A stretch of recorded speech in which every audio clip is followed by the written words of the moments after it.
আসসালামু আলাইকুম প্রিয় দেশবাসী। এই যে আমাদের দেশে এই একটি সোশ্যাল মিডিয়া দেখতেছি আজকে অনেক দিন ধরে, এই বিষয় নিয়ে আমি কোনো আলোচনা করি নাই বা কোনো কথা বলি নাই।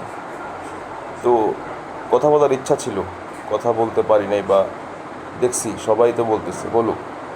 আসলে বলতেছে কি আমাদের দেশে, এই বলে বলে, হ্যাঁ, বলে বলে দেখে দেখে করতেছি করতেছি বলে, এরকম বলে বলে রাস্তায় কদিন পরে দেখবেন অটো রিক্সাওয়ালা এটা নিয়ে আন্দোলন করবে।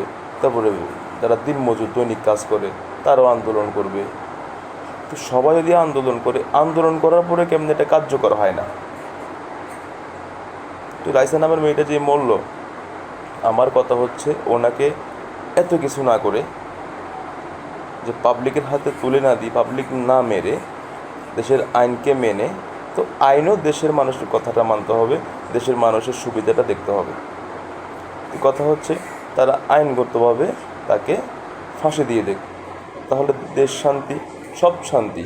কারণ ওই মেয়ে মেরে মরে গেছে হত্যার বদল হত্যা। আবার কেউ চুরি করলো, ডাকাতি করলো, তার কারণে হত্যা করা যাবে না। হত্যার বদলে হত্যা, এটাই হচ্ছে বড় কথা। ওই মেয়েটা যে কষ্ট পেয়ে মারা গেছে, তাকেও মেরে ফেলেন, সে বেঁচে থেকে লাভ নেই পৃথিবীতে। যদি আপনি পাবলিকের হাতে এটা তুলে দেন, তাহলে রাষ্ট্রটা থাকার দরকার নাই, রাষ্ট্রের মধ্যে কোনো আইন থাকার দরকার নেই। তো আমার কথা হচ্ছে, দশের কথা এক কথা, এটা রাষ্ট্রই করবে। রাষ্ট্র এটা করতে বাধ্য, এই বিচার করতে বাধ্য রাষ্ট্র। রাষ্ট্রপক্ষ বিচার এটা করতেই হবে। আর তাছাড়া উনি বাংলাদেশের নাগরিকদের কাছে কথা দিয়েছে, উনি 1 মাসের মধ্যে এটা ফাঁসি কার্যকর করবে। ফাঁসি অর্ডার হয়ে যাবে 1 মাসের মধ্যে। আমরা সেই 1 মাস পর্যন্ত ওয়েট করব। তারপরে আর দেশবাসী আপনারা কেউ ওয়েট করবেন না।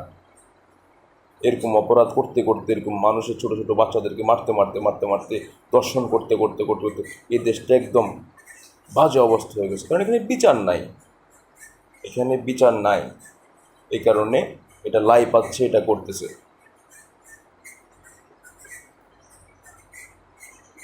আমরা এটার ফাঁসিয়ে চাই, হত্যার বদল হত্যা, আমরা এই বিচারটাই চাই। তাকে 30 বছর কারাদণ্ড দিয়ে লাভ নেই। মানুষ কারাগারও সুখে থাকে এখন, এগুলো বাঙালি বোঝে। তো আসসালামু আলাইকুম, আমি তারেক রহমান সাহেবকে বলতে যাচ্ছি যে আমাদের দেশের সরকারকে বলতে যাচ্ছি, আপনি 1 মাস জনগণকে আপনি বলেছেন, কথা দিয়েছেন, আপনার কথা যেন থাকে, সেটাই আমরা দোয়া করি। ইনশাআল্লাহ ভালো থাকবেন। আসসালামু আলাইকুম প্রিয় দেশবাসী।